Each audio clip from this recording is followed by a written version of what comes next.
You have no evidence of that. But you All have we no know, evidence of anything different. I do. I can look and see that a white man is being enriched by a black man's thing he made up called, and that is trying to then trademark it. He's trying to trademark that black man's invention. How do you know that black man came up with the word tendernism? Girl, did that sound like that white man came up with it? Can you ever heard You a white man say that? How do you know? Why would a white man don't say that? know.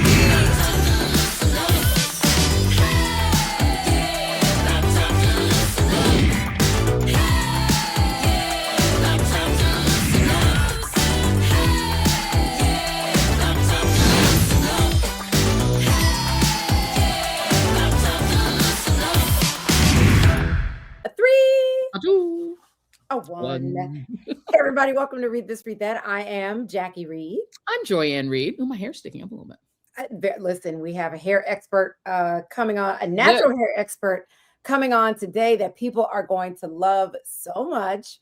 Her name is Paige Lewin, and she wrote the book. I'm going to get it wrong, but I think it's How to Love Your Afro. And she's a big advocate for Black women, particularly loving the hair that they were born with and not trying to do all these bells and whistles and things that are damaging our hair to show up. So we're going to talk to her in just a bit. So that's going to be exciting. I love her. And she's from across the pond. Oh, okay. Yeah. So tell your husband to make him feel bad about losing his accent. Yeah. Oh, there you go. I will never forgive Jason for that. No, you neither. But how are you doing? How's everything? Did Jason make an appearance on your show last night? He did. So he always has had the ability to turn his camera on. He just has not done it. Yeah. And he finally turned it on.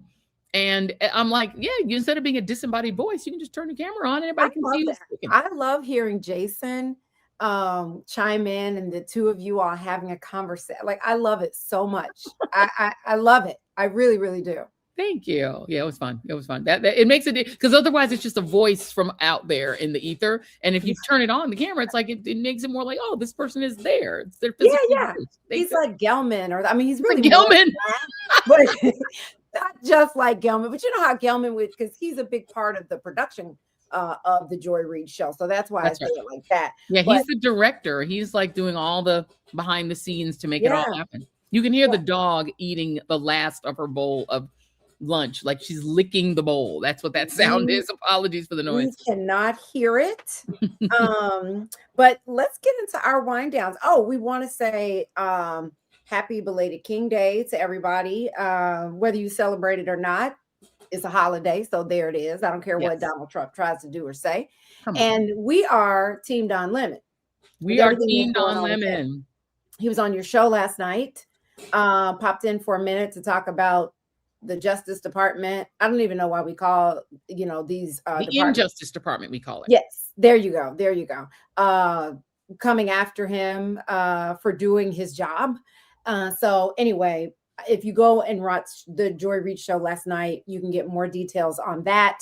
Don popped in there and got a group hug from everybody that was on the show at the time. Yes. But we are on this show, Team Don Lemon. Amen. So, Justice Department, Pamela Joe, leave Don alone. Oh, come on, man. It's crazy. First Amendment. Yes, come on. So what is your wind down, cousin, sister, soror, friend, for today? Well, to start with, my beverage today is water.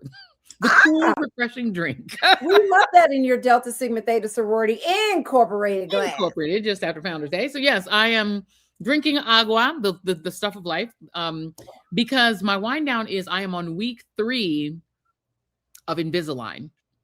So I just popped in my week 3 Invisaligns. It hurt like hell popping them in, but they got in.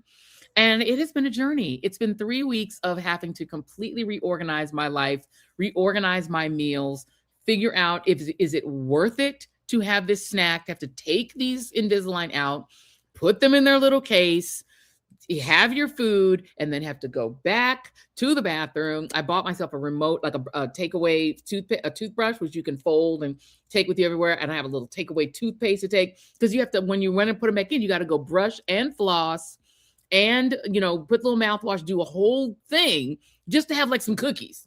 So it's been an interesting thing in that it's made me have to really think before I eat, because it's a process. Having, like, we went out with Tiffany Cross, Jason and I, and the daughter went out with Tiffany, and the whole just going out to that lunch it's a whole setup. It's like I cannot. I can't imagine how people do this for more than the 6 month. I'm 6 months. I'm going to do it. And then of course I also sound like suckering fuckatash. So trying to get used to speaking with the Invisaligns in, it's been, and I have an event tonight. So it's like, do I keep them in? Do I take them out? Because if you don't wear them, so you're only supposed to be out of the Invisaligns 2 hours a day. So you have to plan to have them on for 22 hours or they really don't work. So how do you eat? How do you plan to like sit and have a meal like 3 times a day? Like, do you have to rush through your meals? You have to literally plan, when do I have an hour to have this meal, and then go up and do the whole post meal process and put these back in. And also before the meal to take them out, which is like easy and not easy. And then put the, and I mean, it's like literally. And so it's made me like, I don't want to eat. I don't want to eat. Like I don't want to eat anything. I don't want to go through it. It's a lot of trouble. So, so it's been a journey. So if you all have advice, if you've ever worn Invisalign, I would love any advice on how to just get through it, because I'm literally having to readjust my entire life around these Invisaligns. I'm going to get one of our, we have an amazing group of new interns here at Read This, Read That. This is their first week. I'm going to get one of them to go into our last show where you talked about your Invisalign, and this show as well, and gather some comments. People gave you great advice. Ooh. There were so many people who experienced this. Yeah. And there were some, like 1 or 2 people that were like, I regret it. And there were a lot of people that were like, this is how you get through it. Right. Yeah. So there's a lot of tips in there. So I already paid for them. So I'm going to get through it. Now we're not going to. Yeah, you got to get through it. Yeah, we're going to keep it because I paid for them. And also, by the way, big ups to my Black dentist, Dr. Conley. Fabulous, really great. And the other piece of my wind down really is, this is the first time, and I think I might have said this last time a little bit, that I have actually really had a dentist that is part of my team. You're supposed to have like a medical team. Yeah. And normally we had a dentist before that we used to use in New York. We'd always go to him. We always went to him. And then when we moved here, we really didn't have anyone. So I was going to whatever dentist was on the list or whatever. I really like this dentist. And I love being able to patronize a Black dentist. His whole team, his whole office are Black women. And it's just really great. It's great to be with a family dentist. It's a small business, to support them. And so, big ups to Dr. Conley. I love that. I love that. And it sounds like he is doing right by you. He's doing right by me. When it comes to your goals, when it comes to your dental, to your mouth. It's a lot. You got to get your mouth together in these streets. So what's your wind down, my cousin, such a sore friend? So my wind down. Wait, what are you drinking? Water. Oh, you said water. I'm sorry. You said that. See, my mind, girl, is all over the place. So my wind down is what I'm watching. It's a new show on Netflix. It's somewhat new, but it is number 1 on Netflix. It's probably been out about a couple of weeks. His and Hers, starring Tessa Thompson, playing a news anchor. Have you seen this yet? No, I have. I've seen it in my. You happen to know? Okay, I'm not gonna spoil it for you. But there's a window on you watching this. Okay, because it's a whodunit. And the who done it? Yeah. Baby. Really? I was screaming at the end of this show. I was screaming at the end of this series, I should say. It is so well done. It is so good. She is incredible in it. I want to say she's a producer on the show as well.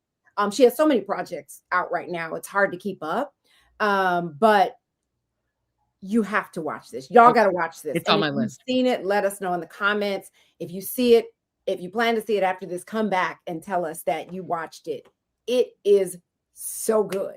Ooh, I love. Have you watched 7 Dials yet? Not yet. Really good. I'm 2/3 of the way through it. It's excellent. Yeah, it's excellent. It's an Agatha Christie based. It's an Agatha Christie. I love an Agatha Christie, honey. It's an Agatha Christie mystery. Excellent on Netflix. So yeah, that's another one to throw into here. But I'm gonna. I have his saved in my list, so I will watch it. No, it's a really, really good one. And what do I want to say? The Pit is back on HBO Max. I don't know. I can't figure out what to call them. These, one day it's HBO, one day it's Max. Now it's HBO Max. But The Pit, starring Noah Wiley from ER, is set in Pittsburgh. It's an ER room. Right. It is so good. They just started season 2. So add that to your list. Not a lot of Black people in there, but there are some people of color. Yeah. So it's worth a watch, right now. It is what it is, it's like Yeah. only 80, but no, I shouldn't say only 20%. It might be less of projects that are on streaming platforms are Yeah. created by people of color. Yeah. All the rest, like 80%, Yeah. white men. Yeah. And You they, know what I mean? and you remember I believe the statistic is that white men are about 14% of the population of California. So despite being 14% of the population, they are getting 80% of the jobs, including the jobs, the opportunities to create projects, to show run, to do everything, to produce, to act, everything. And there's one or two Black people in each of these shows, which is the way they like it, right? Hollywood so-called liberals love it when Black people are sprinkled in here and there, but are not the main characters and don't get the money. And they're still complaining that it's not enough. And so that's why Hollywood went anti-woke, because it's not enough, that they were mad that they had to cast a few more Black people after George Floyd died, that they felt pressure to make a few more Black projects. And now they've gone all the way back the other way, honey. They're making white projects and they ain't ashamed of it. It's sad. No, it really, really is. And so I want to shout out one more Black-led project. And that is with our boo in our head, Idris Elba. Ooh. Hijack season 2 is now out. And this time he's on a train. First time he was on a plane. Yes. And now the train is getting hijacked. If you hijacking something, Idris Elba might be in there. You better check it. Listen, next is going to be a cruise ship. How you gonna hijack a cruise ship? That'd be a slow mo. Remember Speed? Speed 2 with Sandra Bullock. I mean, she wasn't in this. Was she in the second one? She was. Yeah. But it's like she was like, again. That was on a bus. The first it was a bus, then it was a cruise ship. Yeah, it was. So listen, if Idris is in it, if he goes, I'll follow. Wherever he goes, I'm in. Amen. It's fine. Anyway, let's get to some topics because we have our great guest coming up and we got a lot to talk about today. Yes. Girl, how do you stay sane with I just don't know how. What'd you say? Your president? I'm not claiming him. Your president? Okay, so we can talk either about Minneapolis or Greenland. Let's talk about Minneapolis, Minnesota, and all that is going on there. Because Trump is still teetering on with this threat to, send in the military. They're somewhere there. They're already teeing up to go in. Apparently the military are. But they're not there. They're in Alaska. Right. Mm-hmm. They're not there. The National Guard, Tim Walz has the National Guard on standby, but we'll see if he's bold enough to and strategic enough to maintain control of them, or if he's just going to let Donald Trump swoop in and take control of the National Guard. But yeah, the military is on standby. But Donald Trump is threatening to put in the Insurrection Act to enforce it rather, and send military into Minneapolis for absolutely no reason. This, I've seen people on social media that are MAGA and bots and things like that try to make it seem like Minneapolis is on fire. This city is just out of control. And so there has to be, like, Donald Trump has to step in and save the day. But they made the same claims about LA, about Chicago, about Portland. And, they started with ICE, but then they enacted the National Guard. But legally, those places were able to get him out. Yeah. Right? I hope that Minnesota will do the same for Minneapolis and the other cities, because it's even spreading outside of Minneapolis to other suburbs and things like that. But it is just it just gets worse every day, and I feel so bad. But the one thing we did want to talk about was this gentleman, Jake Lang, who is a MAGA person, white supremacist, January 6er. Yeah, January 6er, who was pardoned, right? Mm-hmm. He was one of the people that swung a bat at police officers on January 6, 2021. Convicted and then pardoned. So he decided that he was going to organize some kind of rally or protest against Somali Americans living in the Minneapolis area. But he went there and girl got. I think we have some video of it. I don't know if we're going to drop it in later, but here he is, girl. Mm-hmm. Just, I mean, surrounded by counter protesters. And there is a black man there talking to him. He has his back to us now, that really came in and saved the day with this gentleman and helped to escort him out. And a lot of people are asking, some people are saying, I think it's divided. Some people are saying, good job, good Samaritan. You did your thing, because this man, it could have been bad. Even though I don't think that people that are protesting against ICE and Donald Trump are as violent as the MAGA protesters. Like, you don't see them defacing property and doing all those things like the January 6th people did. Right. Yeah, right? They're not taking shits in the Capitol. I mean, what you can see there is when the first video that we showed, people were throwing water balloons at him because, first of all, he's an idiot. Jacob Lang, who's somebody who went to Dearborn, Michigan, and did this last year, where he burns a Quran and he tries all this. No one ever shows up with him. I think he had 3 people with him. He was supposed to call for this big rally.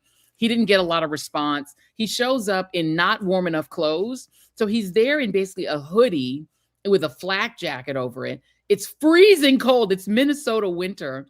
And so people start throwing water balloons at him to make it more cold. And using a super soaker to wet him up. And he starts crying and panicking. And the crowd is getting bigger and bigger and bigger. And these 2 black men step up. You can see them with their backs up, and they basically protect him and get him out of there. Then, to make it even crazier, 2 trans women are who get him into his car. So he's saved by 2 black men and 2 trans women and he wasn't going to get beat up or anything, but he was overwhelmed by this crowd and was completely soaking wet because he is a moron. But just the very kinds of people that he hates the most are who saved his ass. And he tried to, in his own way, to give them some credit. But I do. So the main brother you see there helping him is Isaiah Blackwell. And he says he just did it because he's a human first, and he felt like himself, and he said it was the right thing to do. But let me just say this. So he got into this car with these 2 women, 22 and 25, who were on their way to a bar when this man just jumped into their car at the red light. They had no idea who he was. And they said they were shocked, and people were saying drive off, and he was saying drive. Lang was saying drive. And they were like, who are you? And they drove about 3 blocks because he admitted that he was a January 6er and that Donald Trump saved his life. So they were like, get out. And he was like joking, you're not going to let me go have drinks with you? And they were like, absolutely not. And they were trans. He said, give me your phone number, your cell, and I will send you the money for the damage of people, because people are trying to get in the car and get him. So they said after they kind of gathered themselves, and like he jumped out the car and they kind of got themselves together, and they say a couple of days later, they decided to text him and say, hey, just wanted to let you know, we're glad you're okay. You did promise to pay for damage to the car. The car is damaged. But we're glad you're okay. He never responded to them. Never responded. So, but what he did, and it was actually a trans woman and a gay woman. And it says like a black woman and a black trans woman. So I don't know if the other black woman was gay. But what Lang said and when he got to the airport was, he talked with our friend Alex Jones, not our friend actually. He said that he was lynched at this rally. And was saved by good Samaritans who saw the humanity of the situation. He says, I'm grateful for them. Many of them were black. Some of them were even Muslim. And it shows you, obviously this underlying human compassion, what he doesn't have for anybody else. That's not white. So he wants Ilhan Omar to be deported. He wants Tim Walz to be arrested. He wants to eliminate all of the Somali immigrants in in Minnesota. And he wants to eliminate all of the Muslim immigrants in Dearborn, Michigan, which he bragged. We played sound of it on the show the other night, used to be 70% white. And now there are all these immigrants there and they don't eat the same food, blah, blah, blah. Yeah. He is Heil Hitlered outside of the Israeli embassy in DC, and he's running for governor of Florida. And the Republican Party has not rebuked him. He's a January 6er who swung a baseball bat at police and yet claims he's for law and order, and Trump pardoned him and 1,599 other insurrectionists. So yeah. And I would love to know in comments, do you think that it was because you're right, it was black and trans people who saved his ass. Yeah. and Muslims, and a Muslim. I forgot about that. There was a Muslim. Yeah. Wajahad Ali mentioned that in our live this morning. Do y'all think that these people should have intervened and helped him? He wasn't going to get hurt. They were just wetting him up because he's an idiot. Yeah. He is an idiot. Sometimes you know what? You play stupid games, you get stupid prizes, dummy. I can't with him. But I do want to talk about something that you talked about on your show last night. I love your show. It's so great. And you guys, please go watch it in its entirety. And you talked about this ICE goon that pleaded guilty to sexually abusing a female detainee. You know, and when I think about that, Joyanne, I think about the fact that the very possibility, I should say, I shouldn't say the fact that, but this happens, right, to detainees, particularly in immigration situations. The fact that because these people are so lawless and they're just grabbing people, like there was this woman in Minneapolis who was saying that somebody sent her video of ICE agents grabbing women, girls from this high school. Yeah. And one looked like a high school student and the other one looked younger, and they just grabbed them and put them inside of a truck. Correct. My fear is you know, we know it's happening, is this potential of sexual abuse. Of course. That's happening. You've got fake ICE agents popping up. You got ICE agents not identifying themselves. So they're just rogue wherever they are. I mean, they could be set up anywhere, just grabbing people for any reason. And they have full custody of them, and no one can do anything about it. Right. They don't even have a good record of who they have in custody, who's an American citizen, who's a criminal, or who they are. Warrants. We don't know their names. They don't have a badge number. Nothing. This could be random men. And even if they are actual ICE, they haven't been vetted. They've had 47 days of training. You could be a Proud Boy on Monday and 47 days later be an ICE agent with a long gun and a flak jacket and the ability to stop any brown or black person on the street and throw them in the back of a van. And there's nothing they can do about it. And that is what the government is saying. They can stop you, ask for your, are you an American citizen? If you can't prove it on the spot, and even if you can, they're just grabbing you. What's to stop these men who are obviously a bunch of incels, a bunch of angry MAGAs, a bunch of assholes from just sexually abusing these women? In the case of this particular woman, this ICE goon admitted to sexually abusing her over the course of weeks, by essentially saying he was in a closet, forcing her to have sexual relations with him in a closet in exchange for being able to see her daughter. So once they have you in custody, they can say, we have your kids. You're going to do what we say, or you don't get to see your kids. That's what this man did to this and raped this woman. And you know what's infuriating? You know what's infuriating? His defense, right? His defense team. And I saw this on a news report, right? An anchor on I don't know what station it was. She introduced this story saying it was a consensual sexual relationship with a detainee. And that's what his defense attorney said, that it was consensual. Hello, people. When you are in a situation where someone has power over, in many cases, your life, whether or not you're abused, whether or not you're in isolation, whether or not you can see your family, whether or not you can talk to your lawyer, whether or not you can eat, whether or not you can get medical attention.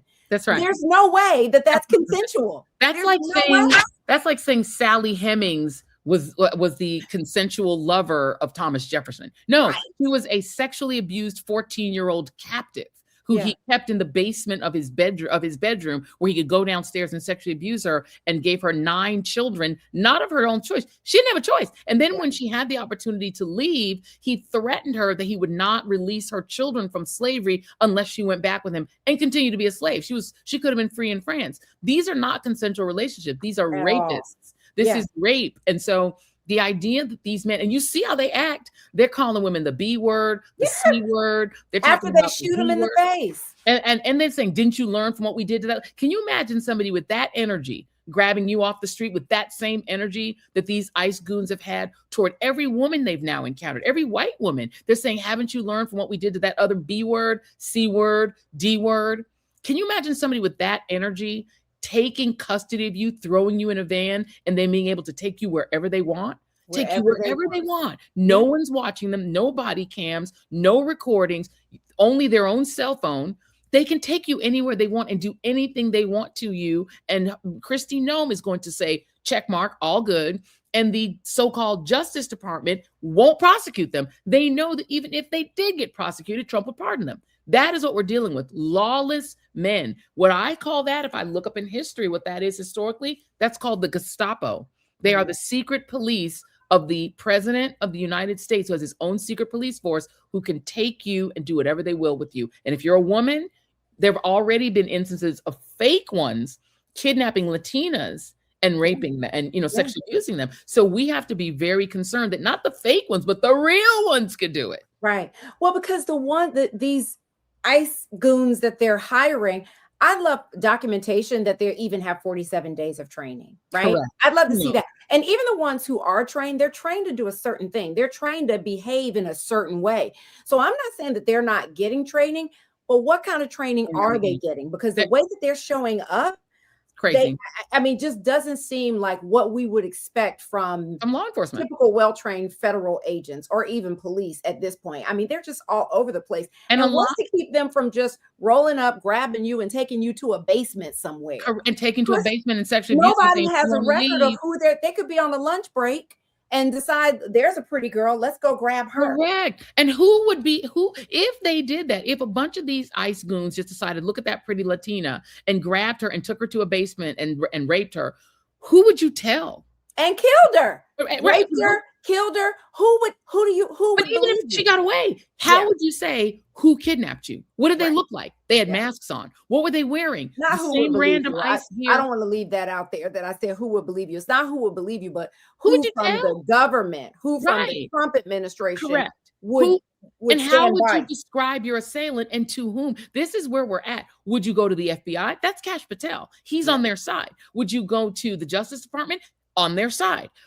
This is my challenge is, if you got kidnapped by an ICE agent and they sexually abused you, who would you tell? If you told the police, they would say, describe your assailant. You couldn't. They're in a mask. How would you describe them? They are, maybe white with a mask.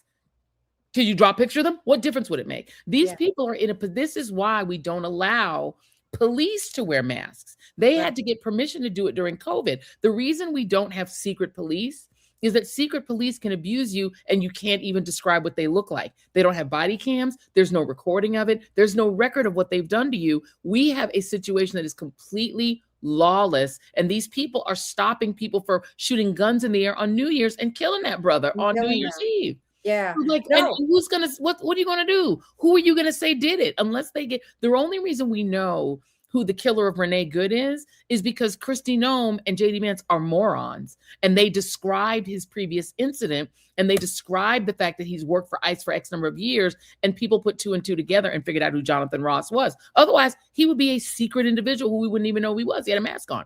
So that's the challenge, is that only the stupidity of the regime itself is why we know who he is. So we're in a really terrifying situation. We have a secret police force in the United States who is free to abuse and even kill people with impunity.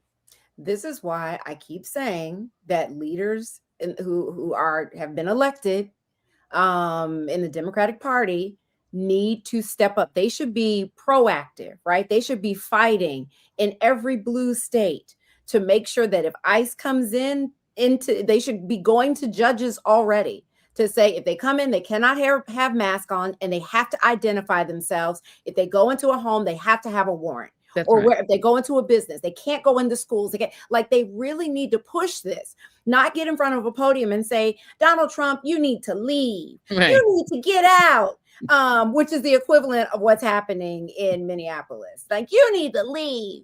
I need to see more. And listen, and maybe it will be failed, but I'd love to see them at least try.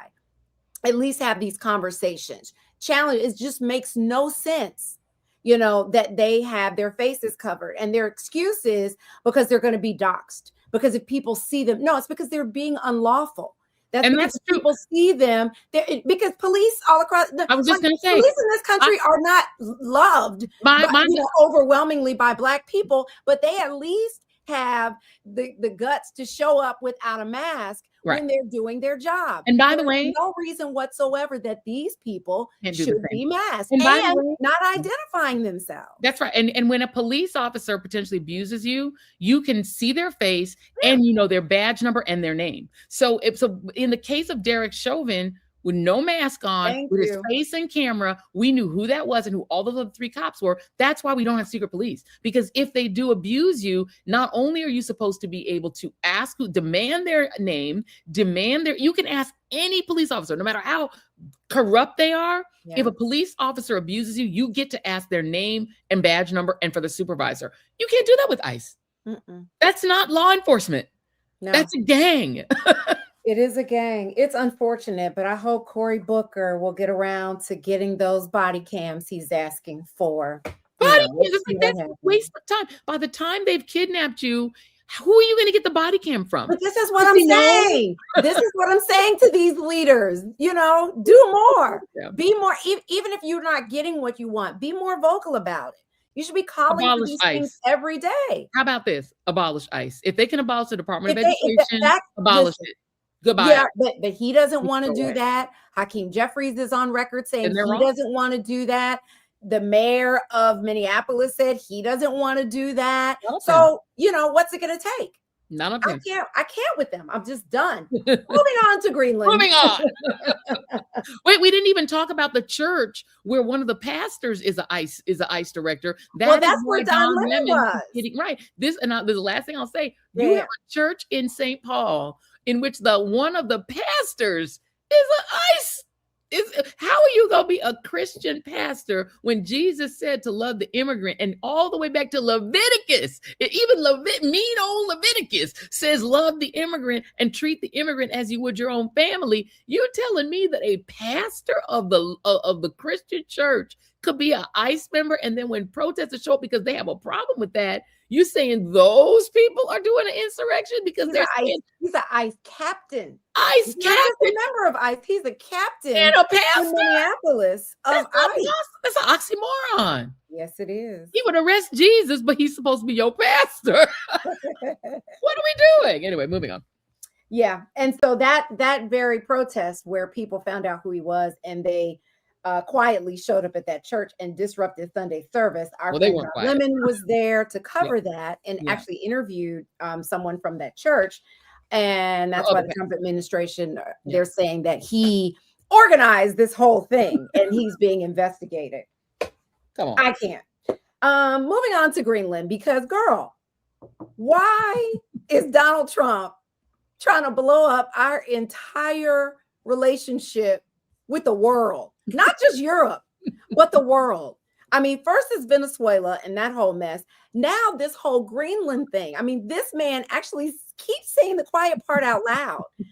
You see that part? Did you see that moment when Marco Rubio handed him a note and then he read it? And he read it. Well, this is his life. This is what he does. He is actually saying, I don't know if he said it yesterday or over the weekend, that because he was not awarded the Nobel Peace Prize. But can I just read it to you? Can I read it? Yes, please. Let me read it. So Donald Trump sent a letter to the Prime Minister of Norway. Okay, sent this man a letter. His name was Jonas Gahr Store. And the text was forwarded by the White House National Security Council to ambassadors in Washington. So all the European ambassadors in Washington, I think not just Europe, were forwarded this letter. So they clearly meant the letter to be shared. Here's the letter. Dear Jonas, considering your country decided not to give me the Nobel Peace Prize for having stopped 8 wars plus lie, I no longer feel an obligation to think purely of peace, even though it will always be predominant, but can now think about what is good and proper for the United States of America. Denmark cannot protect the land from Russia or China. And why do they have a quote unquote right of ownership anyway? There are no written documents. It's only a boat that landed there hundreds of years ago. But we had boats landing there also. I have done more for NATO than any other person since its founding. And now NATO should do something for the United States. The world is not secure unless we have complete capitals and total capital control of Greenland. Thank you! Exclamation point. President DJT. So Anne Applebaum, who wrote about that letter in The Atlantic, says this should be cause for the 25th Amendment, because that is an insane letter. He also sent texts to various leaders in Europe, including Emmanuel Macron, and then shared the text on his Truth Social. The text Exchanges. And he wrote to Macron about, I want Greenland. And Macron wrote back, and this is the president of France. He wrote back, I do not understand what you're doing on Greenland. And then Trump shares that. And he shared it. This dude is demented. Demented. And by the way, the president of Norway does not award the Nobel Prize, you moron. It's a committee. It's a committee. It has nothing to do with him. But Trump is such a baby that because he didn't get the Nobel, he's saying that's why he wants. He's saying the quiet part out loud, and then puts out an AI post of him planting a flag on Greenland along with his vice president and someone else. Like he said, like, what is happening? So yeah, I read that piece in the Atlantic. But here's the problem with the 25th Amendment, which would remove him from office, right? Because an impeachment won't do it. That's like a slap on the hand. Yeah. But it requires his entire cabinet, right? And JD Vance, including JD Vance as vice president, to sign off on it. It's never going to happen. Yeah. It's never. So let's stop talking about it. It's not going to happen. They're not going to do that. Yeah.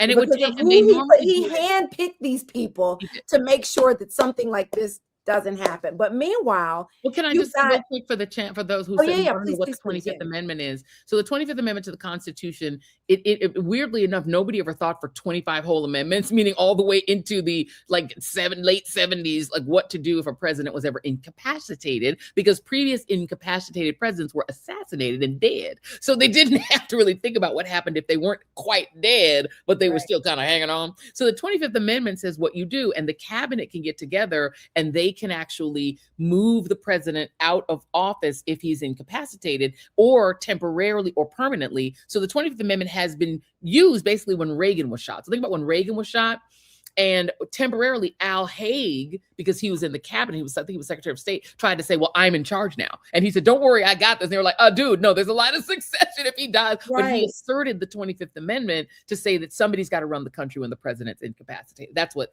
anyway, go on. Yeah, but it's never been used. It has been used over time for the reasons that you suggested, but never used to remove a president against his will. So it would be, if they did this with Trump, it will be the first time. Correct. But like I was saying, you've got a full cabinet of yes people who are crazy. Yeah. Just as crazy as he is. Correct. So they're not going to remove him. And if they did, one of them stepping up would be no better.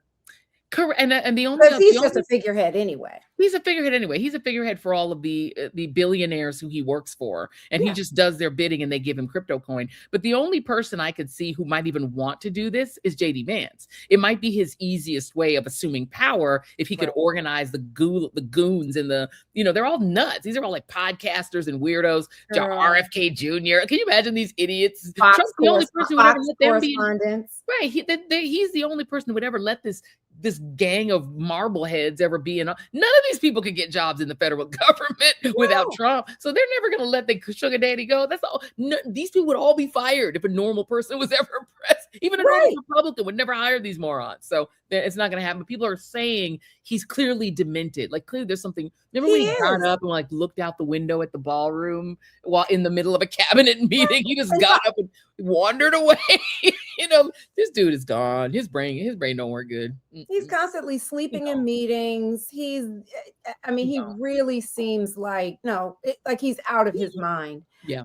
And everyone around him does, including Republicans in Congress, across the country, a lot of Democrats too, normalize it. Oh, he's never going to do that. That's right. He's never going to invade Greenland. I think we're past the point of second guessing what Donald Trump is going to do based on what he's saying. But meanwhile, Europe too. Europe is normalizing it too. They keep on saying there must be some way we can negotiate with him. Maybe there's something we can say. Maybe they're all giving him gifts and trying to see if they can somehow modify. Like you morons. I mean, Gavin Newsom has finally said this.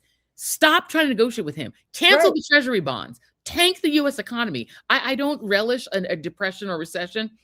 You have to take stronger action. Europe needs to get together and say, bitch, we're about to cancel y'all treasury bills. Y'all, we're about to have a depression. Stay away from Greenland, or we dump the treasury bonds. That would tank our economy. And I will say one last thing. Y'all do know we don't get a whole lot from Denmark. We don't have a whole, they're the ones who actually have Greenland, Denmark, the kingdom of Denmark, or Norway. Is it Norway or Denmark? Norway, Denmark. Is it Norway or Denmark? But they have, the one thing they have, Denmark, which is the one that actually has sovereignty over Greenland. They don't, even though they're independent, they consider themselves a part of like Taiwan is to China. So they're like an independent, they're sort of like a Puerto Rico of Denmark, right? The two things we do buy from them, well, three things, are insulin, and we get a lot of our insulin from them. And the other one we get from them is Ozempic and Wegovy. Those miracle drugs that are helping everybody lose weight. Those mainly come, you see the name Ozempic, doesn't it kind of sound foreign? It is foreign. It's from Denmark. Well, here's the thing. We don't have to own, Greenland to help them militarily, if they even needed that. Right. We helped out Taiwan. And we have military bases. We helped out so many places around the globe. Yep. We don't have to come and plant an American flag and then own that company. You think they want to give up their free healthcare to be on the America's healthcare system?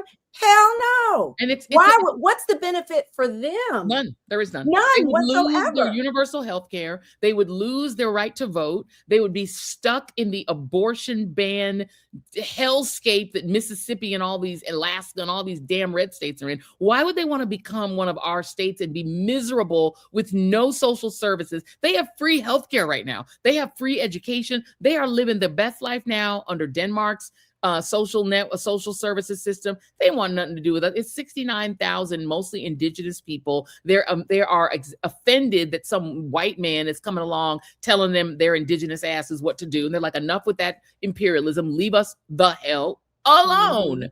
They don't want anything to do with us. And again, go ahead, Trump. He said he's going to put 15% tariffs on Denmark. That's 15% increase in your price of Wegovy and Ozempic and insulin. Insulin is about to go through the roof. As soon as he tariffs it, y'all are about to pay more for your insulin and your Wegovy and your Ozempic.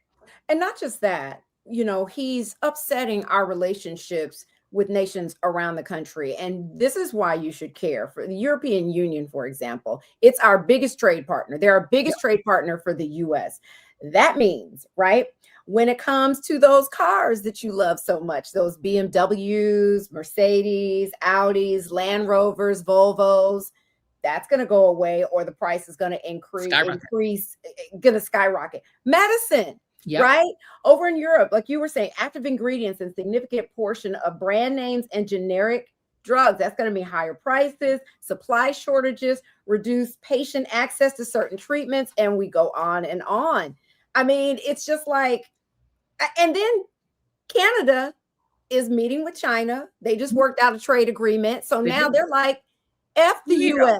We're going to make a partnership with China. So now you're empowering our so-called kind of not friendly countries, enemies around the world to be right to the north of us. So now Canada's going to have this cozy relationship with China. And the south of us, because these South American countries are also doing a free trade agreement with China. So South American nations are now cuddling up to China to do free trade with them. So north and south of us, they'll be trading with China and not us.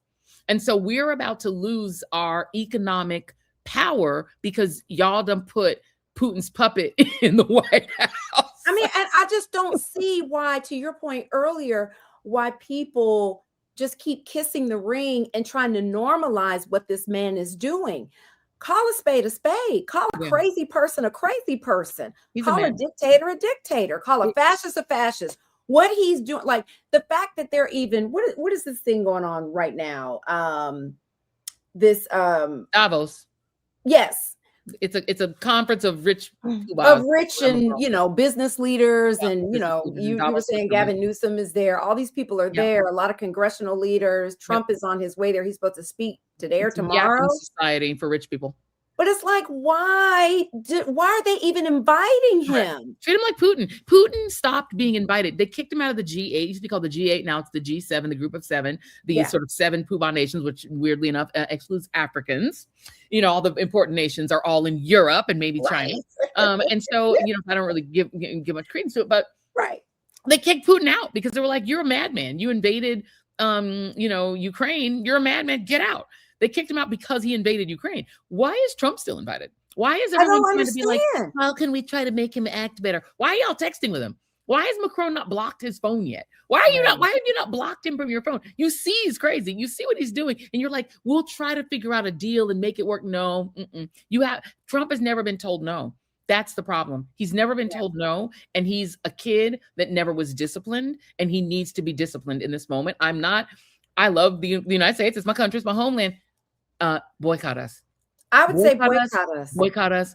Treat us like South Africa in the 80s, y'all. Boycott us, y'all. Stop playing with us. Stop.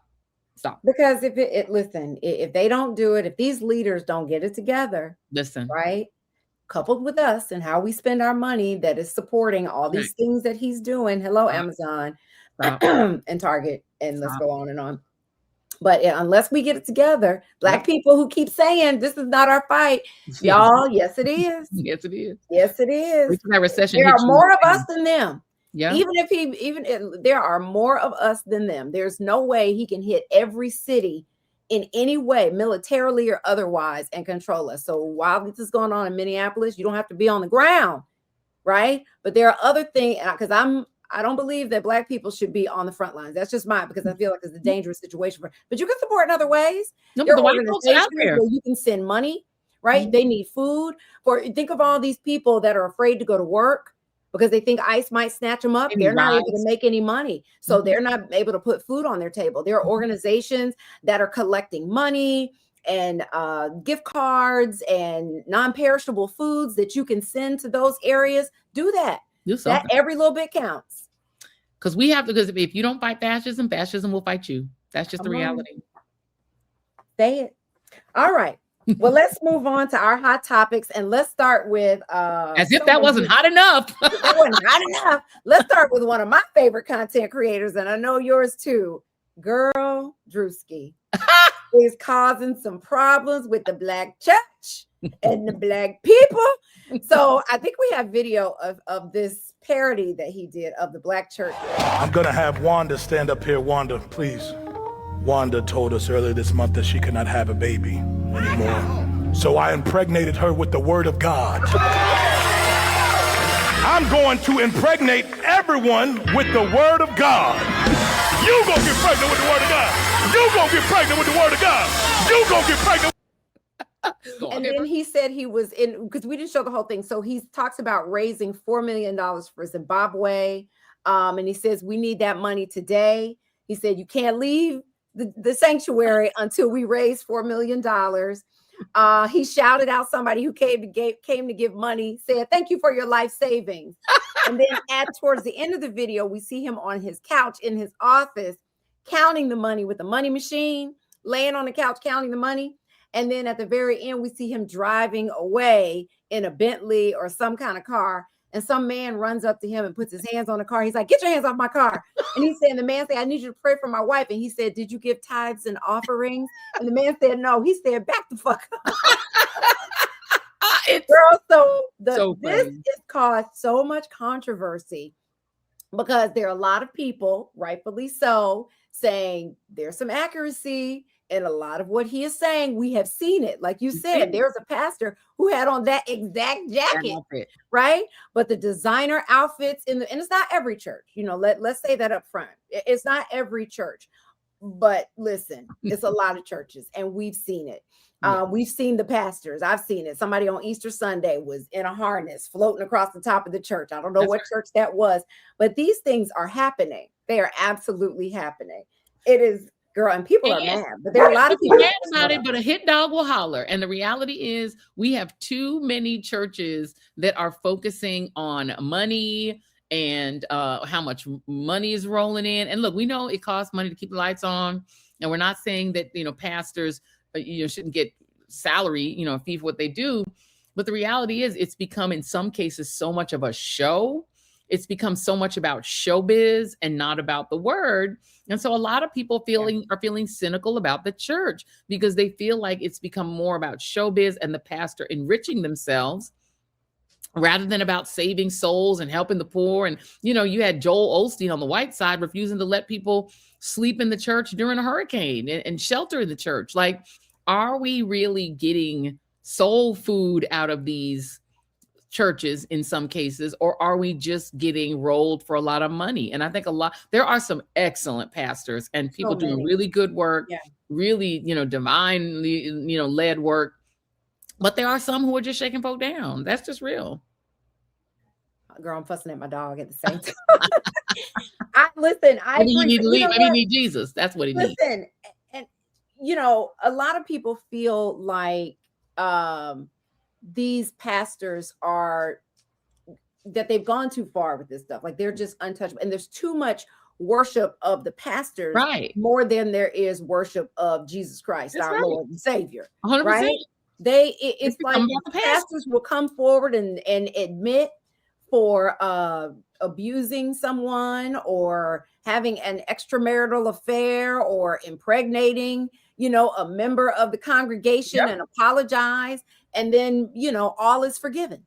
All is forgiven. It's just like, or they'll come up and ask for money for a private jet.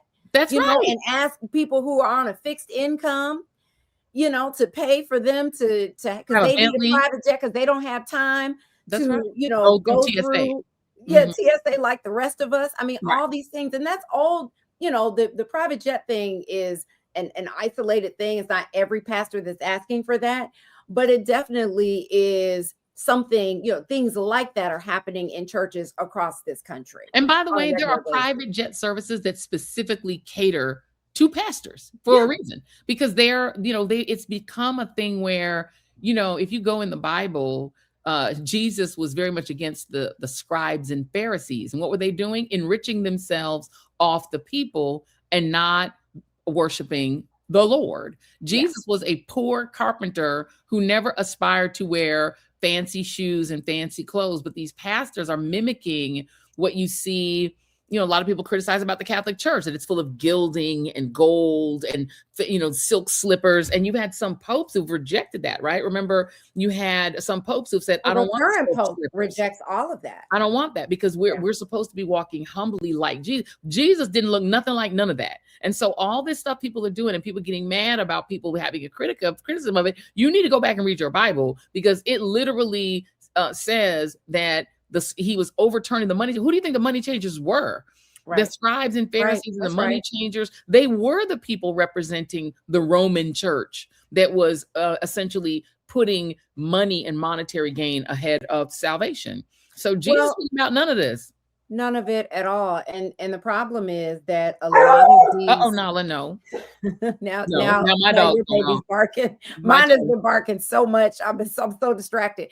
But the problem is that a lot of people that are seeking leadership in these churches are not really called by God. They're called by their egos, or by this. And the money and the ego, but the ego is what's leading them to get in front of a congregation, because there's a lot of ways that they can make money, right? Money is a big part of it, but it's an ego thing, right? They want their egos stroked. And that's why it's just from the get-go, if you don't have someone who's leading your church who is actually led by God, you got a problem right out the gate. But something that we did want to talk about was this whole conversation also that's going on about whether or not the Black church should be involved in places like Minneapolis. I agree, they absolutely should. But there are conversations online where people are saying, and some pastors are saying very vocally on social media, they're conservative pastors, of course, like MAGA pastors, Black MAGA pastors, who say that the church has no place in politics.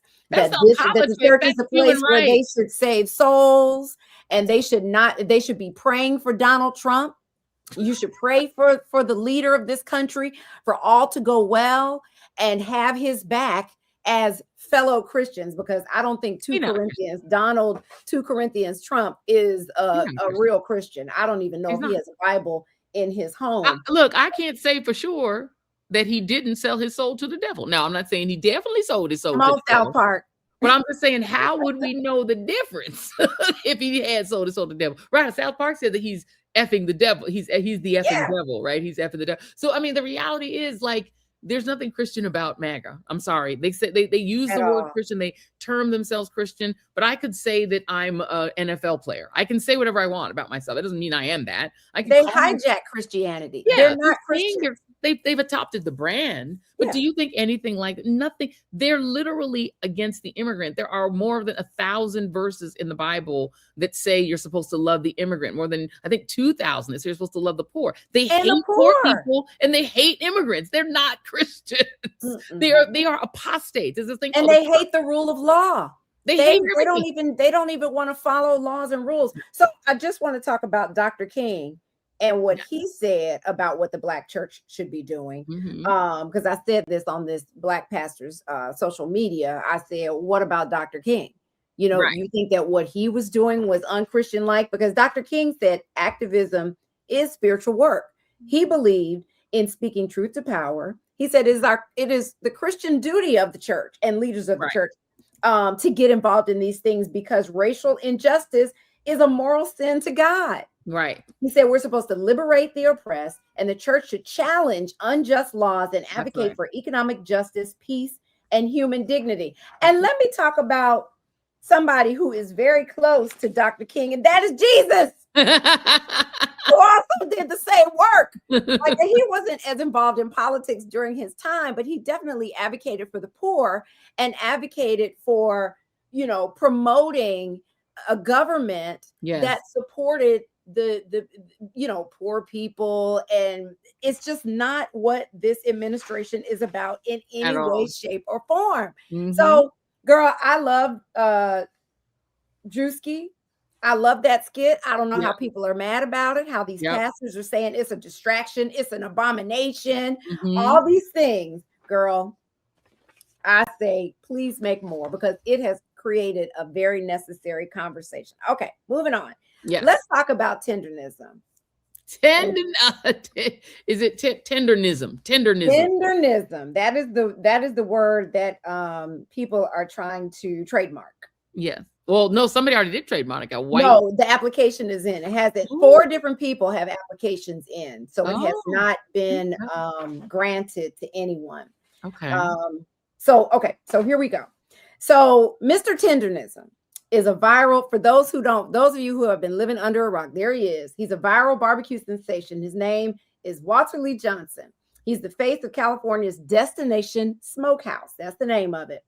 When food critic Keith Lee, and we know Keith Lee, went to visit him, because people love to see Unc and the meat falling off the bones, for those of you all who eat meat. And Keith Johnson wanted to give him a Keith Lee wanted to give him a $5,000 tip, but there was security that said, you can't see him right now, he's in the back. So Keith was like, I'll wait. And he waited, and then they said he left for the day. They would not let him see the man. And so that's when everybody started crying foul. And they started doing digging, and they were like, okay, this man is not an owner. He doesn't own this place. That's what the first, because everybody thought that, you know, Mr. Tenderism owned it. He doesn't own it. They thought maybe he's a partner. He's not a partner.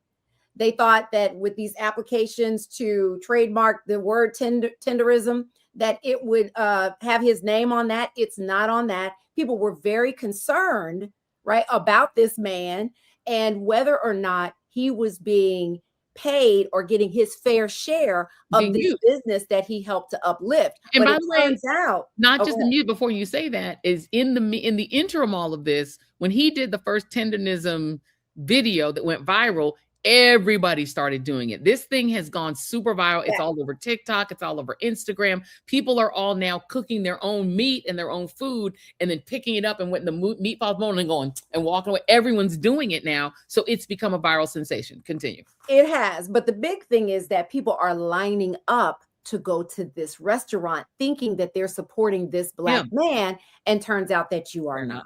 Right. And so a lot of Black people were like, okay, we're going to war. we are upset. But as they started to go to bat for this man, and they were like, you know, we want to see him, we want to talk to him.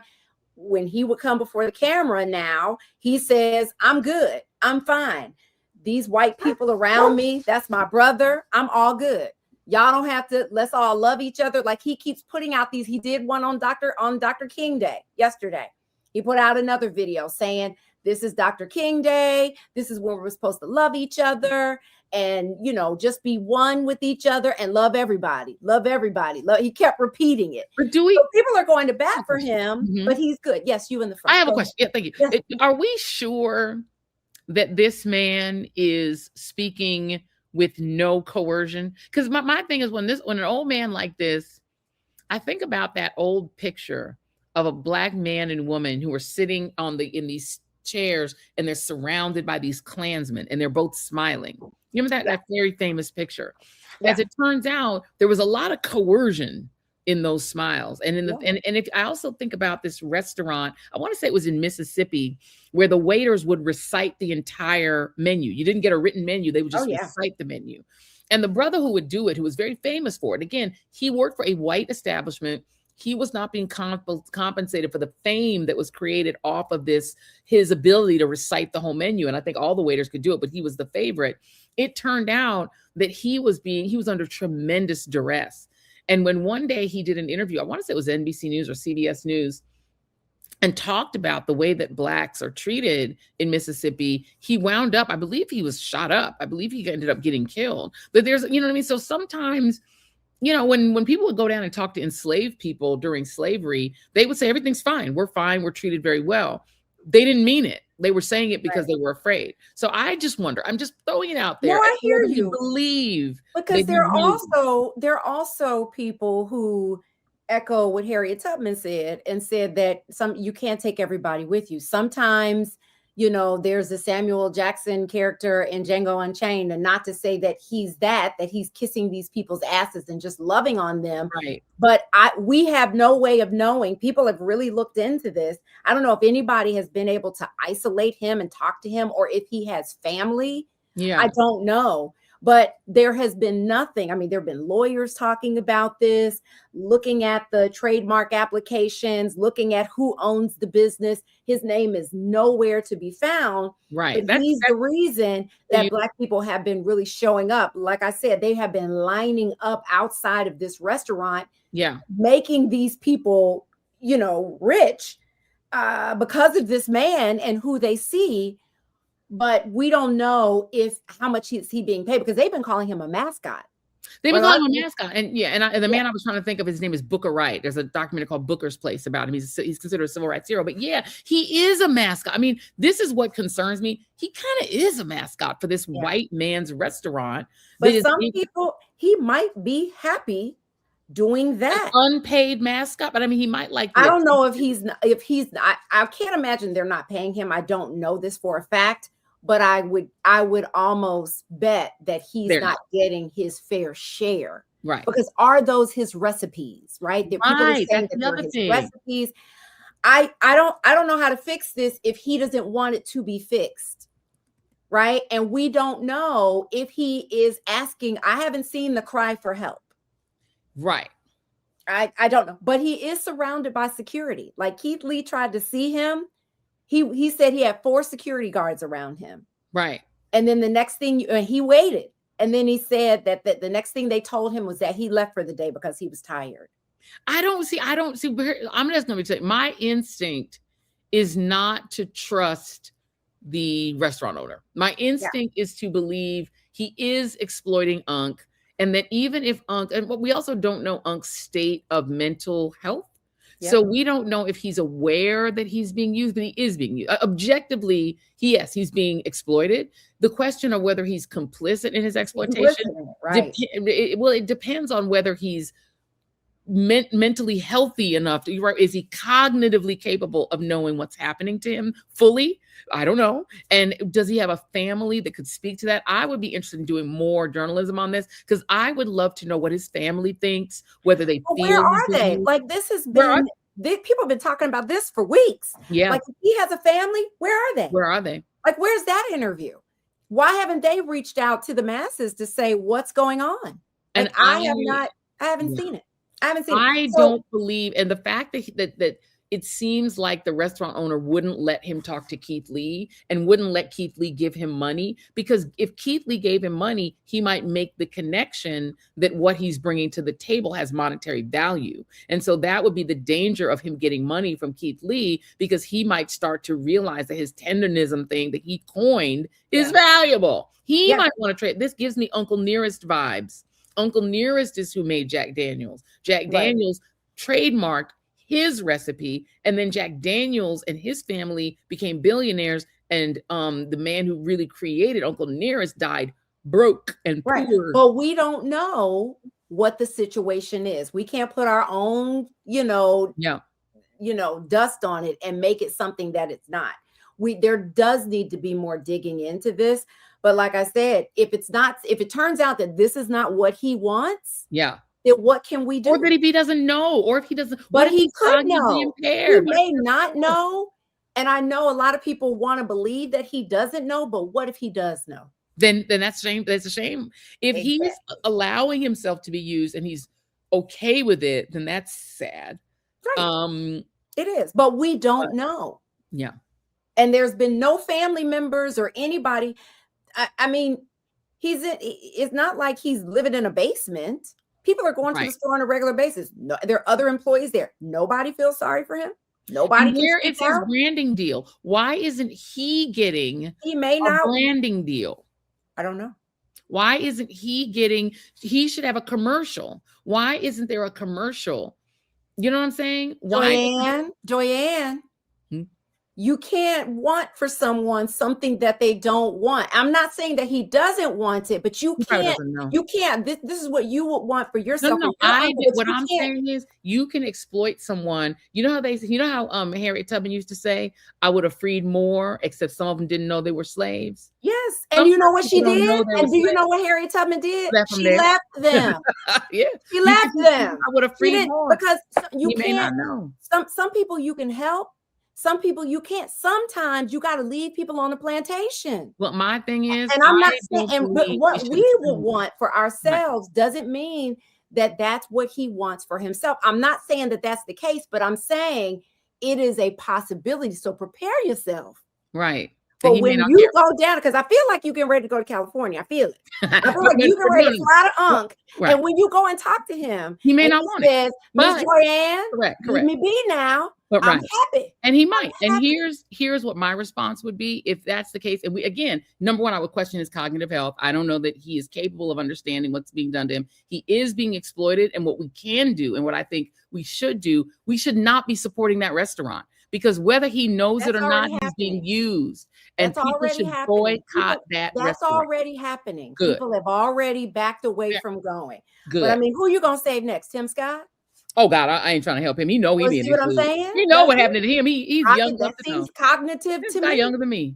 He's not know what happened to him. No, that's an old man. He's not. No, but the difference is he and Byron Donald, they're not being exploited. They know what they're doing. They know exactly what they're doing. This man, because he's older, he's an elder. I'm just saying, because he's an elder, I have my doubts that he understands. What if you found out this elder man was MAGA? Was what? MAGA. Well, then I'd be like, F him. See? So, I know this man, and I'm not saying that you're wrong. All I'm saying is sometimes we as Black people get so, amped up about a situation, and we don't know the facts. We need to know the facts first. We don't know if this man is being exploited or not. Well, no. We do know he's being exploited. We don't know if he's aware. Whether or not he's complicit. Right, he's complicit. And what I would say is, either way, I think the reaction people are having to cancel this restaurant from your plans of where to eat. Let the white folks have that, because we do not. Now he's taking money out of his pocket, though. I don't know that he's getting money in his pocket. I don't think he's getting money in his pocket. I'm sure he's eating. No. And the bottom line, I mean, he's probably eating for free, but that's not money in your pocket. You have so many possibilities. You're not getting. Now you're gonna have them. Now he's gonna be homeless. Look, he's not gonna be homeless. Now he ain't gonna have a plate. He's not gonna have no meat. He's not gonna have any social media. He's not gonna have nothing. I wouldn't go. That restaurant would never get my money. Sorry, because this is the argument that was made against boycotting South Africa. People said, don't boycott South Africa because the Black people you want to save will then be harmed by tourism dropping. And the attitude of boycott people were like, South Africa is a great example. I mean, I hear you, but it really is apples and oranges. To me, it's easier to go to this man, talk to him, see what he wants. Girl, he probably not going to tell you. You don't He's know already that. captured. He probably wouldn't even talk. He probably scared. Know that. Well, but I'm just saying. It is like Harriet Tubman said, everybody can't leave. So wait, you're saying we should eat at the restaurant? I don't think you should boycott it until you know what's going on. I would boycott it anyway because we disagree. Y'all chat, let us know who you are. Because my thing is whether he accepts it or not, he is being exploited. Tendernism was not made up by, we thought that Black man had something to do with it. The Black man is being used, whether he is complicit or not. The white man is using him. He's using that tendernism trend to enrich himself, regardless of whether you do not know all the facts. To me, he is using him. He is I feel him. Like he is being exploited. Yes, but he may want to. This may be. That don't mean I gotta give him money. Everybody can't run a business. But I don't. For all you know, he could have gone to that white man and said, "I have some ideas. I have some recipes. You should get compensated. Can you run the business? Because I'm not good at that." We don't know that. You take this. You don't know that. You have no evidence of that. But you have no evidence of anything different. I do. I can look and see that a white man is being enriched by a Black man's thing he made up called, and that is trying to then trademark it. He's trying to trademark that Black man's invention. How do you know that Black man came up with the word tendernism? Girl, did that sound like that white man came up with it? Can you ever heard a white man say that? How do you know? Why would a white man say that? That doesn't make sense. Diane, you could be right about everything that you're saying, but a Black man made that up. But evidence. Tendernism sound like a Black person saying. Okay. You can tell that. Now we're going off of what it sounds like. Of course, you think a white man with tendernism? If he's not in his right mind, how do you know he came up with it? Girl, come on. You know that Black man came up with it. Listen, it could be another employee there who came up with it. It could be something that they saw on social media and stole. That doesn't mean that man came up with that term. You don't know that. Well, we know that white man didn't come up with it. Girl, there are 4 people, including a Black lawyer, who's trying to trademark it. That is related to this or not? No, there are 4 different people applying for the trademark of tendernism. One is a Black lawyer who is trying to get in touch with Unc and give him the trademark. Girl, it's a whole thing. Wow. But we have a guest that we are going to move on to. I'm going to hold this story. I'm Googling this story and I'm going to hold it because you don't believe nothing I say. You got to Google everything. But we have a guest who is patiently waiting, and we are going to move on to her. Let me say, because I'm very excited to have Paige Lewin here. She is a natural hair advocate. She's the author of How to Love Your Afro. I love her so much. I stalk her on social media. And we invited her here to talk about her amazing new book that is out, but also her advocacy, because Joanne, this woman who I know you've seen her on social media. She's across the pond, which you will love. Joanne's husband is also from across the pond, even though he lost his accent. That's a whole other story. We love her because not only is she advocating for Black women to love our hair as it grows out of our heads, right? Not to do all the bells and whistles that a lot of us have done, especially Joanne and I being in TV. And Paige, I sent you some pictures of my over the years. And listen, I love the journey. But now for a lot of us, because of, toxins that we've learned about that are in the chemicals that we use to straighten or change the texture of our hair, even a lot of the products that we use to color our hair or just moisten our hair have toxins in them. The fake hair that we use, if it's not natural hair, to add to our hair, all those things.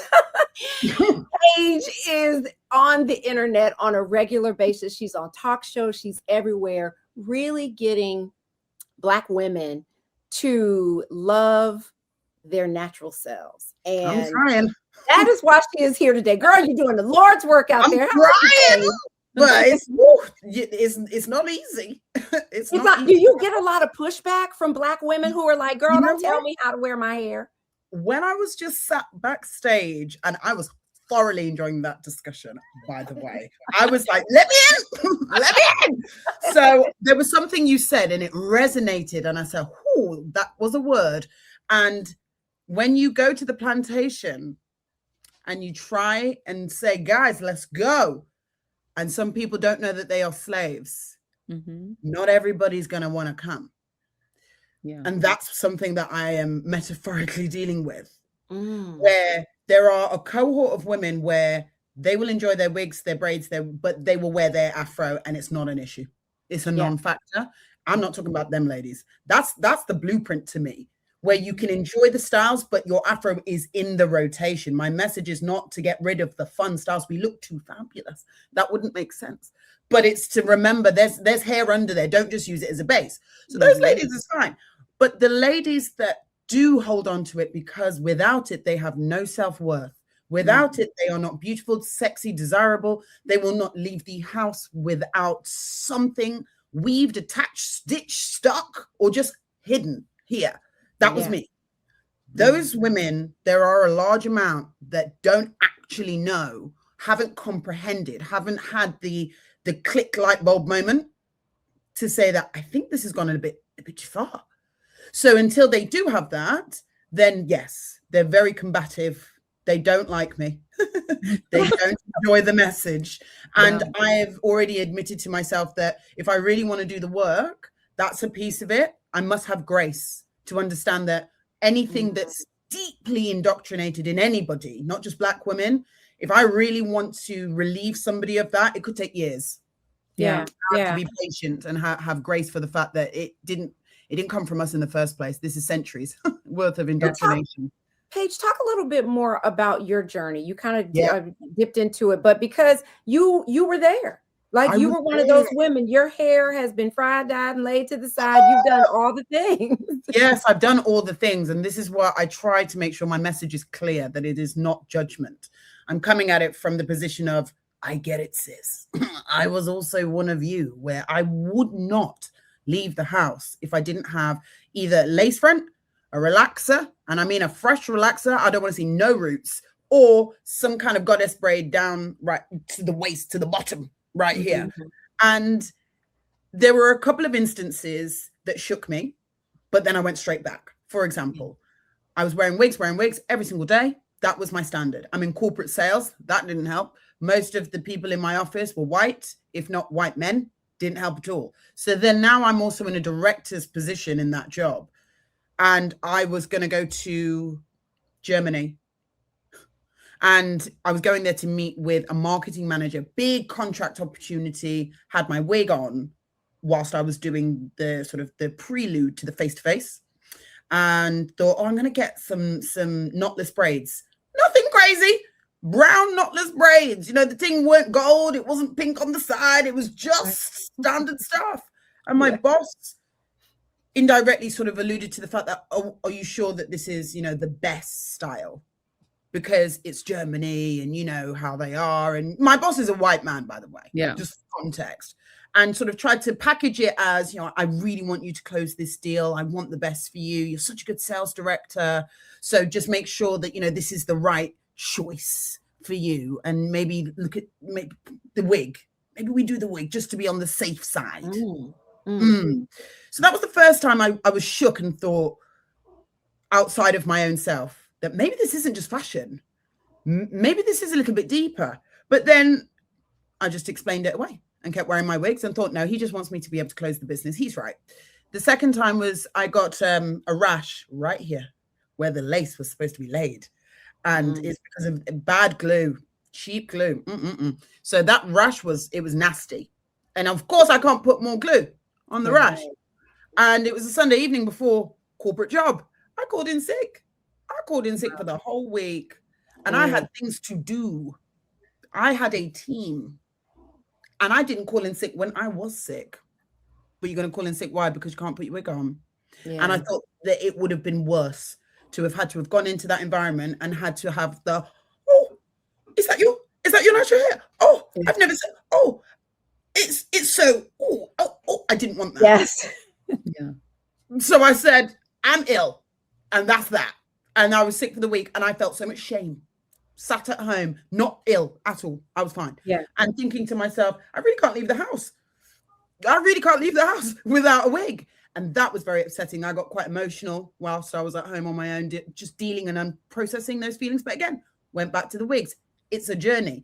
And it was only when I needed to go out and I was, you know, when you're trying to do the wig or whatever style and it's not going right, you're already annoyed. You're in a bad mood and you're irritated and you're like, why is this not working? I just needed to go and buy some milk. Like, I did not need to be laying a damn thing. What are we doing? And I just ripped it off my head and just went. And I was very anxious for the whole journey. And I thought to myself, no, this isn't right. Psychologically, something's wrong here. And that's the journey that started me off, where I thought, no, I'm literally in a prison. I'm in a weak prison that I've made for myself.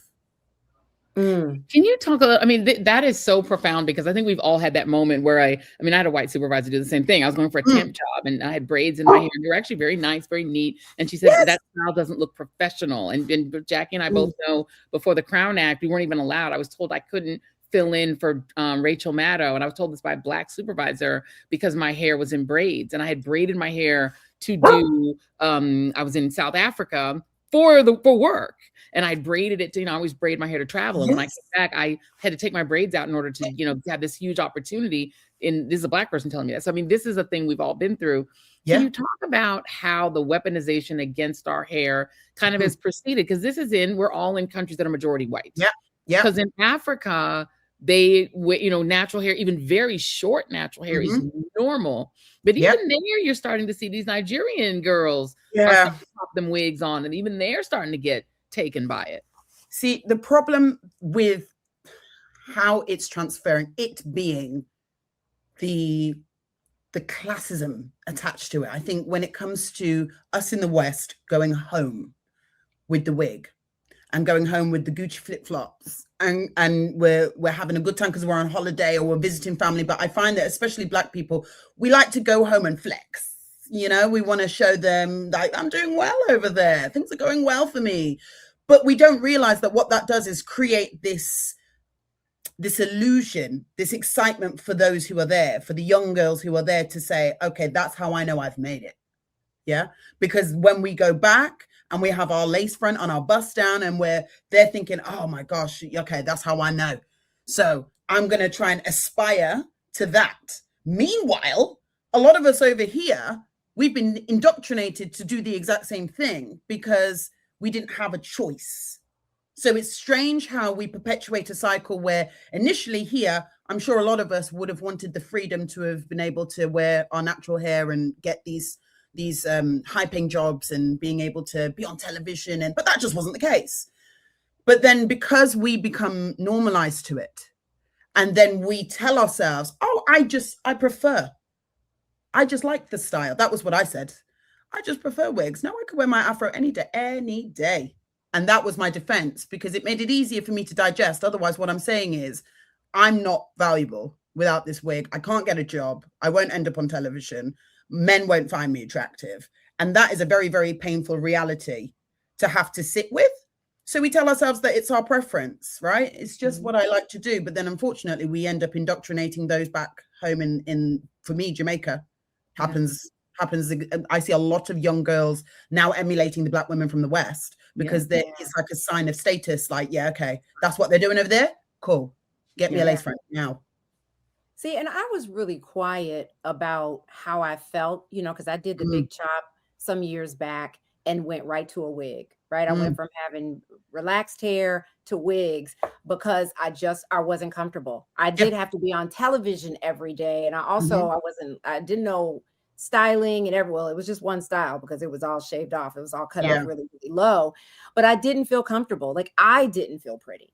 Do you know what I mean? And I just wonder for you. And now, like I'm at the point where, and this audience and Joyanne knows all too well, if I don't have braids, I've got a hair wrap on, I'm covering it up. So this is the first time, a couple of weeks ago where I said, this is it. I'm just going to wear my hair.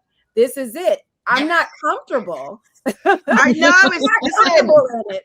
You know I what understand. I mean? But I wonder for you, when you were finally like, okay, I'm doing this. Were you like, how did you feel about it? And I did not feel comfortable, Jackie. At all. No. And this is the thing. People, including Black people, need to stop this narrative of oh, just wear your natural hair. What do you mean just? What do you mean just? Let me tell you, the way that this happens, right? And I did the due diligence to also understand the psychology of hair and the psychology of how we feel about ourselves on a very granular level for the book, so that I could understand and I could help to have a way to give us grace, because people don't give us grace. Yeah. So there was one therapist I spoke to, and she said, listen, if your anatomy, as in your hair, does this. So what that does, you've created and you've normalized an aesthetic, but this is over years. So you're used to having long and down. So that changes how your face looks because it's covered like this. That changes also the weight you're used to. That changes when you walk, the wind blowing, and how that makes you feel psychologically. That changes the outfits you choose. Yes. Because we all know when you have the short hair, there's certain things you put on, you say, oh, child, no, let me put that back, because it just doesn't look right. Right. So we have then potentially built an entire wardrobe Around. based on how your hair looks. Yeah. So when the lace front comes off, everything looks strange. Everything looks off.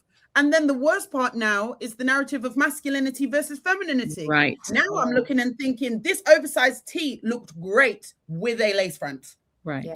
But with me and my little afro, oh no, honey. So this is the dialogue I was going through, and I was feeling really bad about myself. Yeah. And I'm thinking to myself, why are you like this? What is wrong with you, Paige? But really, it's psychological, in the same way that when I started leaving the house and just having my afro, and I was scared, I felt my pulse racing, I felt sick, my hands were clammy, I'm not making eye contact with anybody. And I'm thinking people are probably laughing at me. I'm hearing them laughing. I'm saying, it's me. They're laughing at me. They think I look ugly. And all of these things are happening to me, and I'm feeling like shame because I'm embarrassed because I'm a grown woman. So I'm like, how are you having this response? This is insanity, Paige. And I'm running home. One point I felt really emotional because I felt very naked and bare and vulnerable, only to find that what I did was exposure therapy.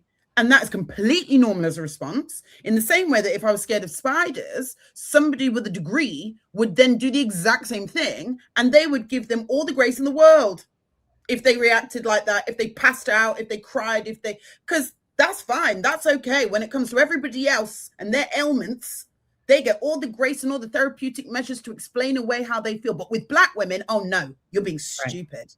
Stop being so silly. It's just hair. You know, it's so interesting. I mean, you're talking and it's like, I think we're all having flashbacks because I remember getting this haircut in high school and I didn't want it. They were going to give me a quote unquote Grace Jones look, and I didn't know how low they were going to cut it. And I cried my eyes out because my hair was short and I had to take pictures for, my high school picture. And I was horrified and cried. Hated my hair, hated it being short, because we have a thing in Black culture that really does prioritize hair. We judge people by their edges. We're talking about we judging each other as Black women. We judge people by their edges. Remember, Candace Owens could not get a look, not just because of her ideology, because of her edges. We're like, oh, then nobody loves you. We judge women by our hair. And I know that at least, especially for Gen X girls and for a little bit, I think millennials, we judge each other by our hair length. That for Black women, naturally long hair is considered a status symbol. Yeah.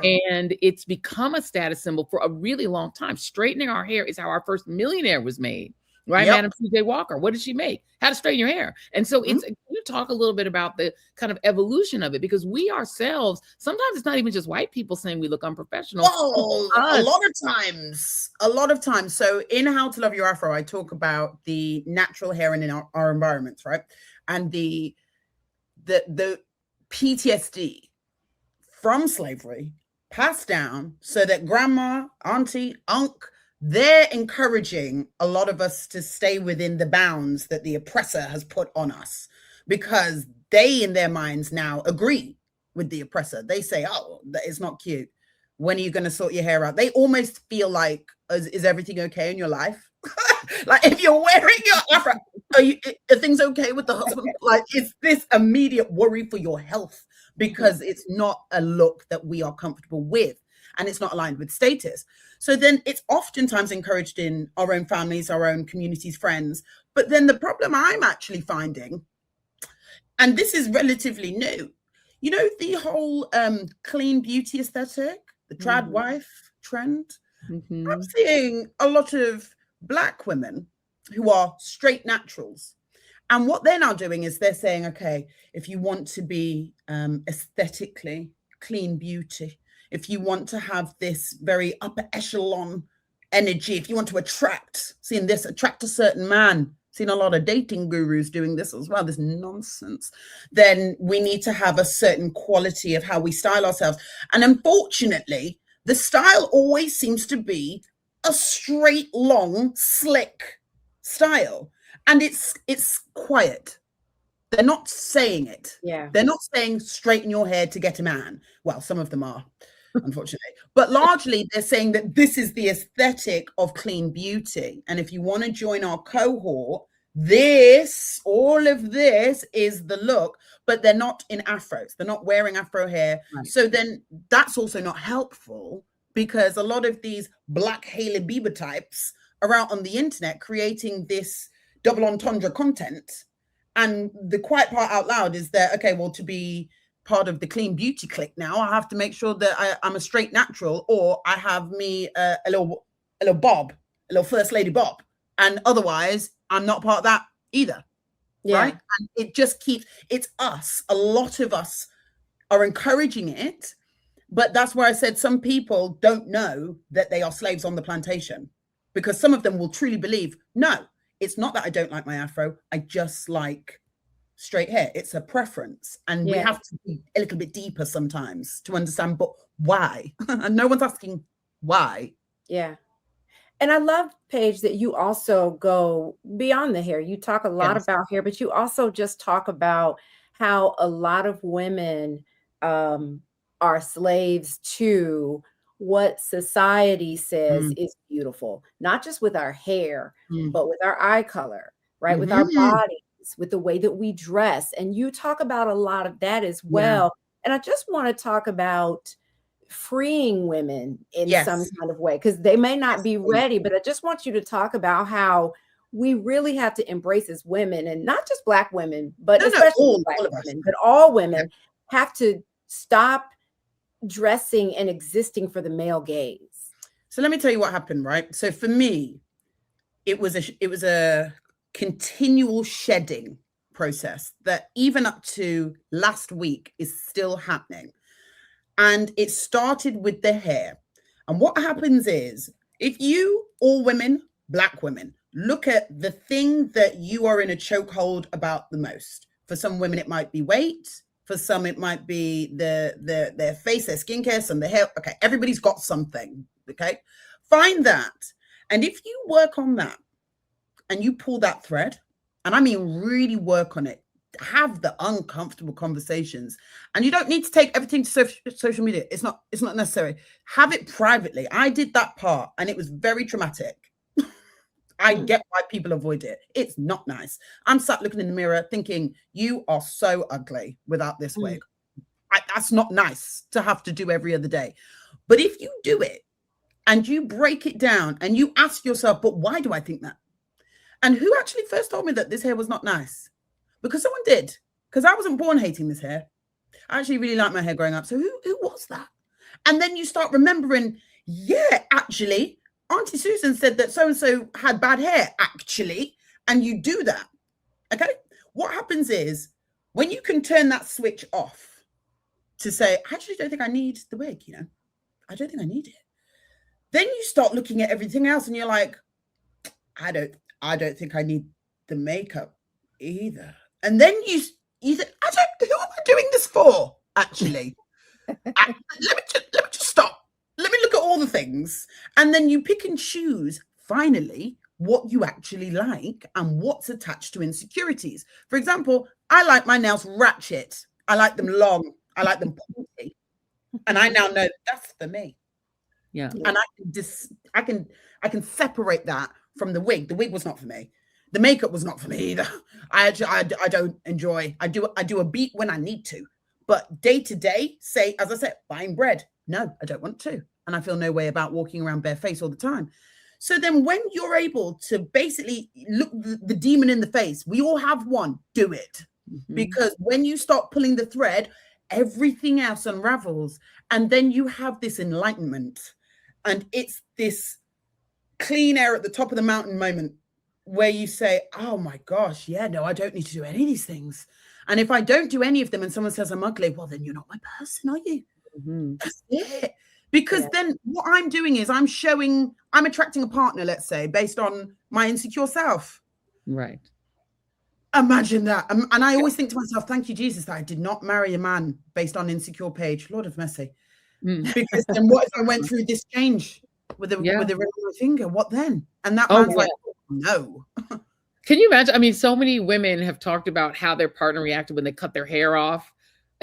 And they don't have long hair anymore, or how their kids. I have one, my hairdresser actually, she cut off all her hair, and her son is like, I don't like it because he's so used to long hair, right? And it's like, it's a thing, right? You have people react to what you to your change. And this is why I said that I'm so glad that I was single and have been single. I don't think it was an accident from the beginning of this big revelation to now. It's been about 3 years, going on 4, because I just know that a man could have easily derailed me.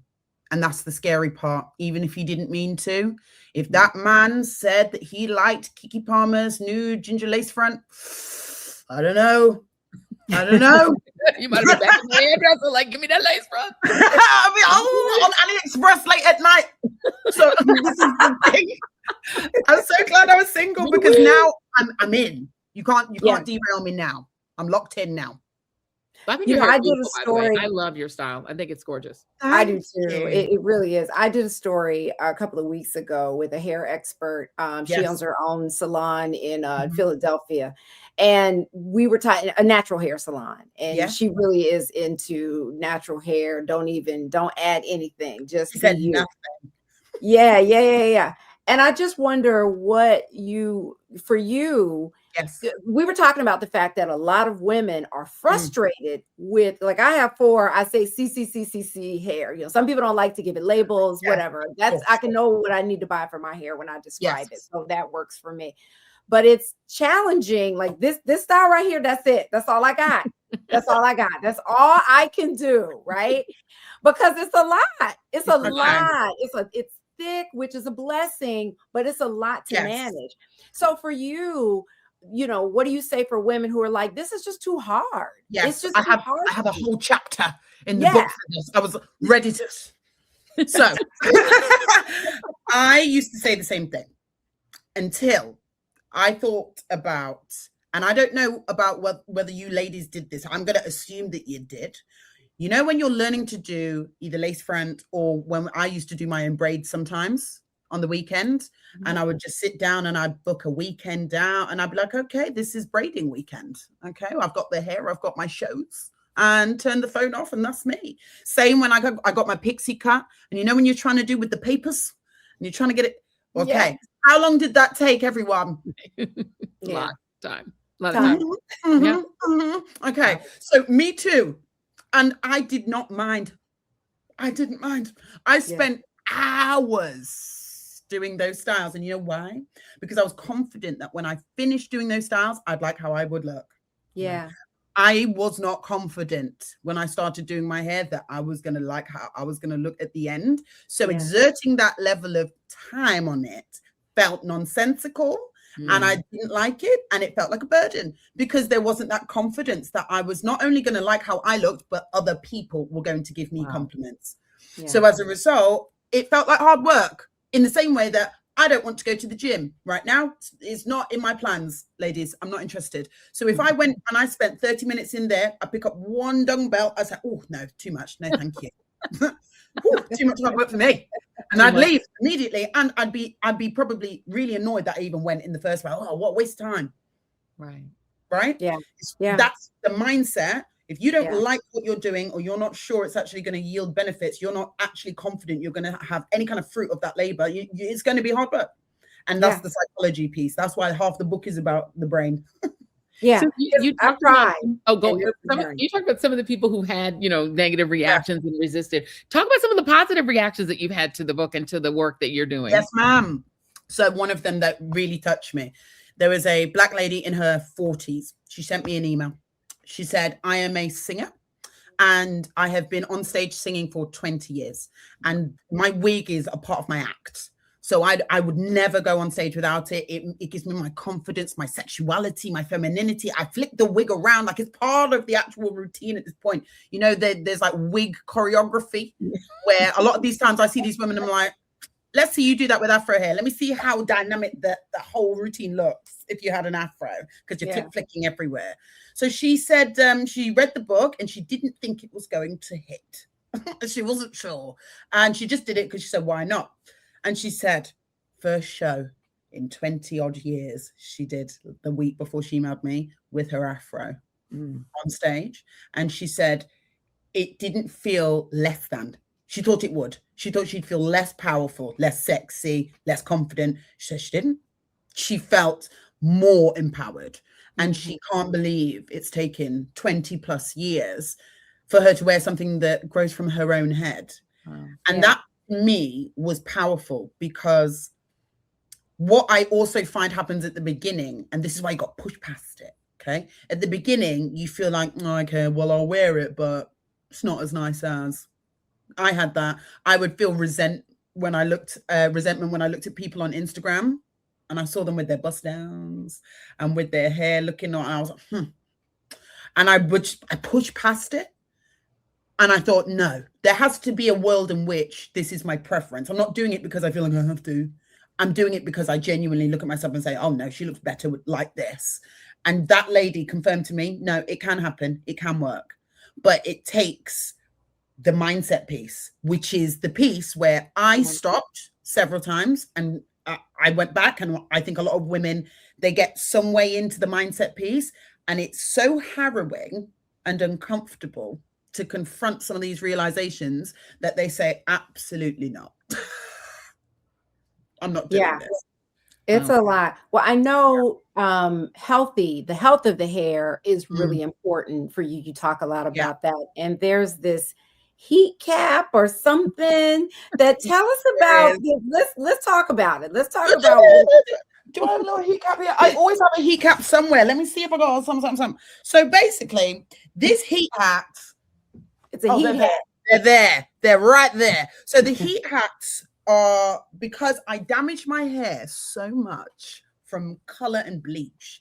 I wanted to go mango orange. We all know how it goes. And I did it myself. I said, I'm not paying for no one to do my hair. I did it myself. And then I went to the trichologist and they said, first of all, hun, you will have traction alopecia. I don't know if you know. So all of around here, bold. She says, second, your hair is so dry from the bleach. She described my hair as an unzipped jacket. She said, if you put water, it's leaving. It's going to go. It's going to fall out straight away. You have ruined your hair completely. You're going to have to shave off immediately.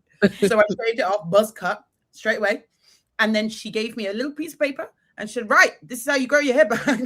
And on the paper, it said, apply heat. The two examples she gave was a warm towel or a steamer. Now, the steamer is clunky and expensive. I bought one and I stay quite chaotic day to day. So my kitchen table, which is also where I work, there's often no space for that steamer. Not with all of my appliances, my MacBook, my chicken plate.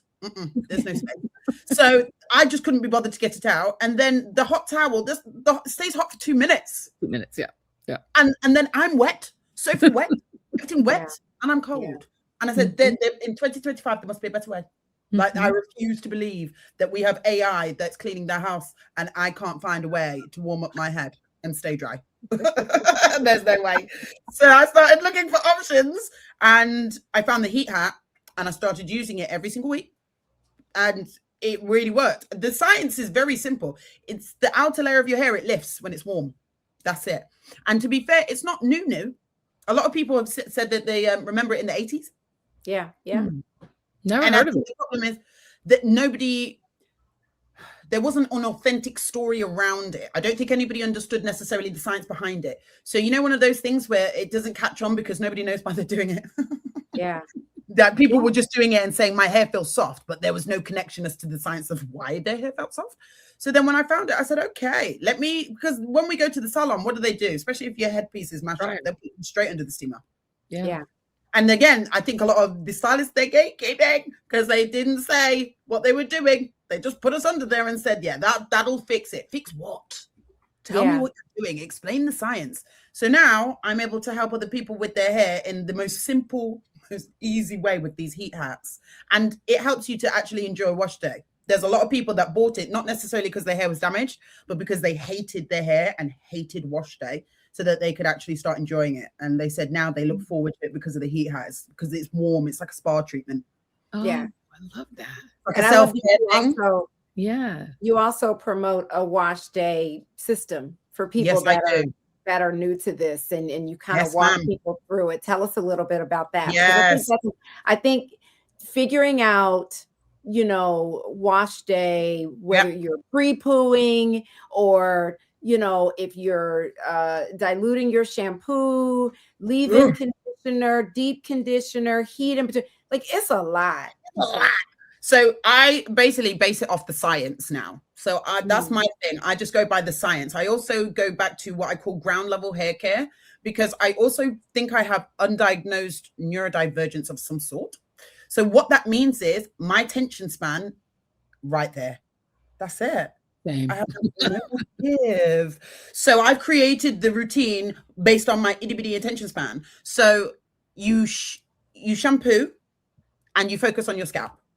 Just agitate your scalp in the same way that, when you have on your face and you feel like, you can't go to sleep. Like I used to be crazy. I used to go to sleep with makeup on because, wow, when you're a child, you do crazy things. Hey, you don't, we'll deal with that later. Okay, I'll be back for you. So get her. When you feel your face and you think, I need to wash it before bed. And then you wash it, not just to wash it, right? You wash it with a view of taking the makeup off. Right. Same vibe for the scalp. I feel like we're just letting the water rinse over us like we're a wood nymph. No, your scalp is dirty. So it's an active step. Then you do your hair. You do them separate, because if you do the scalp first, then you rinse that out. You make sure that's done. Then when you shampoo your hair, you can actually, again, focus on the hair itself. And it's an active step, because, if you don't do that, the hair will not be clean. And a prime example of this, my cousin went to the dermatologist and she thought she washed her hair. She got sent home. She washed her hair with what seemed to be a good product. You know why? Because the dermatologist said, I cannot see your scalp. Wow. And she had washed her hair. Yeah. That's how much dirt still remains if you don't make it an active step. And we're there doing a quick time, done. The dirt is sat there laughing at you. Yeah. Like, she thinks I'm gone. I'm still right here. So then when you do that, you condition, you detangle, standard stuff, and you do the heat. You know why you do the heat? Because even the cheapest, most £2, got it from Target conditioner is going to be better with heat because it's getting inside the hair. Yeah. I used an example of if somebody asked you to water their plants and then they basically just watered the outside of the house. It's the same vibe. You need to get inside. You need to be able to get inside the house to water the plants. Otherwise, you're just literally lubricating the windows. I'm letting you into the house with my hair. That's why I'm so you can get inside. Okay. Well, Paige Lewin, we love you. I love how to love your Afro. I love your journey, and I love how authentic you are. And my dog loves it too. Clearly, I've locked my dog out, and he's scratching at the door right now. We are often interrupted by dog barking and cat meowing, so we're very animal friendly here. Yes, clearly, all three of us. Absolutely, he's literally agitating the door as we speak. He wants to get in the house and not just be at the window scratching. He was listening. He literally said, "Let me in." Right, the dog in the house. Well, Paige, we appreciate your time. We appreciate your knowledge and your courage and your advocacy for Black women. You really are doing a great thing out there. The book is How to Love Your Afro. You guys definitely support. Thank you so much. Thank you so much. Yeah, listen, you're going to get heat hats, plural. I got you. Don't worry. Yeah, I got to get a heat hat. Okay, bye, guys. Bye. Thank you. She's fantastic. Oh my Don't God, you I love her her so much. She's so entertaining. She really is. And I mean, just following her, she really is encouraging with the way she shows up and how positive she is about all of this. So she was part of the reason, a big part of the reason where I was like, you know what, I can do this. Yeah, I can do this because I really want to get to where my hair is healthier. And so I got to stop and putting I think it looks great. I love the way your hair looks. It's coming. It's coming. I'm getting used to it. I have to look at myself and be like, oh, I love this. Yeah, I think it looks so cute. I'm like, I think it makes you look like a high school kid. It makes you look young. I love it. I think it's very cute. It's because my daughter wears her hair like that, so you guys basically look the same age. Well, she's adorable. Yeah, but that's a great youthful hairstyle. I mean, it's a very youth making hairdo, and it's very cute. It frames your face. The earrings look good with it. If I take off my glasses, but with these glasses on, I look like. How can I help you? Who's up next? You, number 17. Following guest, 17, please. Following guest. Just say next. Well, listen, you guys, thank you for riding with us. That does it for this episode of Read This, Read That. Thank you to Paige. She was great. Please support her book, How to Love Your Afro. And speaking of supporting, please like, subscribe, and share and comment and let people know that we're here so we can grow the I love this. We're tapping so we can grow the Cousin Nation. Please support us, you guys. We love you. We love our Cousin Nation. We love the comments that you all are giving, even though I had to block somebody. The other day, child. They had to get blocked and be blessed. Don't come in here with no craziness. No. First of the month, we will sing our song again to remind you all that this is a safe space, not just for you, but for us. So don't come with the crazy. Come with that bullshit. All right, y'all. No. So please like, subscribe, show us some love and support because we are independent media and we trying to make a living out here. You guys, support us what we're doing and support this lady here. I don't know what side she's on. Joy Ann Reed, who's out there doing her thing on Monday, Wednesday, and Friday night on the YouTube. I'm waiting for her to go 5 days a week. I think it's around the corner, but I don't know. I don't want to put that out there. A lot of work. It's a lot of work, but you are doing it very well. 2 hours on Monday, Wednesday, and Friday. You guys, you got to watch Joyanne and Jason on the Joy Reid Show. If you go to joyannreid.com, it'll take you everywhere you need to go because you want to subscribe and follow, like, do all the things that, support what she's doing, not just on YouTube, but on Substack. And on her social media, Instagram. I don't know if we're gonna be on TikTok much longer. Every other day is something new with TikTok. I'm done. The Ellisons being involved is a non-starter. I'm gonna treat them like I treated all that work. People put into growing it, and it's all for naught. That's why I like Substack because you hold on to the subscriptions and YouTube as well. I like those two platforms. Anyway, support this sister because she out here doing the Lord's work. Listen, we trying and listen, please support this sister, whichever side she's on. Camille we always get it wrong, but it's one of these two sides. There is a Jackie Reid experience, which you can have. The Jackie Reid experience is where you get all the amazing stories, all the things that Jackie is doing to better the world, all the stories that are going to be in the book. You can also support vegansexycool.com because you're white. You might want to be vegan, but you also might want to be sexy. You also might want to be cool. Why not be all three at the same time? Vegansexycool.com, great recipes, incredible ideas for you to dress great, eat healthy, and just be a better person because you're not, eating somebody's mom or child. You can also, and Jackie Reid is also offering you I don't know why this is the newsletter that doesn't want to go into my head because I always want to go to the Jackie Reid experience. But in order to get the daily tips, please tell them where to go. Yes. If you go to my Substack, it is Jackie's weekly wellness guide. And every week on Monday, y'all gonna get a new newsletter giving you a small little action plan, an action tip, something that you should do, an action prompt, I should say, to step into your wellness a little further. So we're taking baby steps every week. So at the end of this year, we're going to be ready. I get my weekly wellness guide. I signed up, so I get it. Now, whether I do everything in it is the thing with Jackie actually and I are working on. Yes, we are. So we're trying to make sure we start to, don't just read the weekly wellness guide. We have to do the tips. You have to do the tips. some things you already may be doing. Like this week, it's find a therapist. And it's not like you have to actually, by the end of this week, have a therapist, but we give you 3 simple steps to start the process. Send an email. Yeah.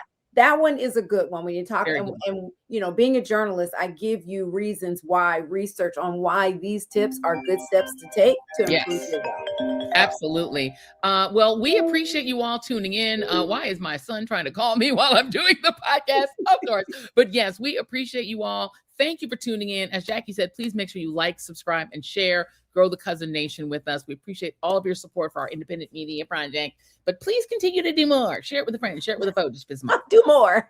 Do more. We appreciate what you've done. Now do more. Love y'all. All right, everybody. We will see you next week. Thank you for tuning in, and we'll see you next time.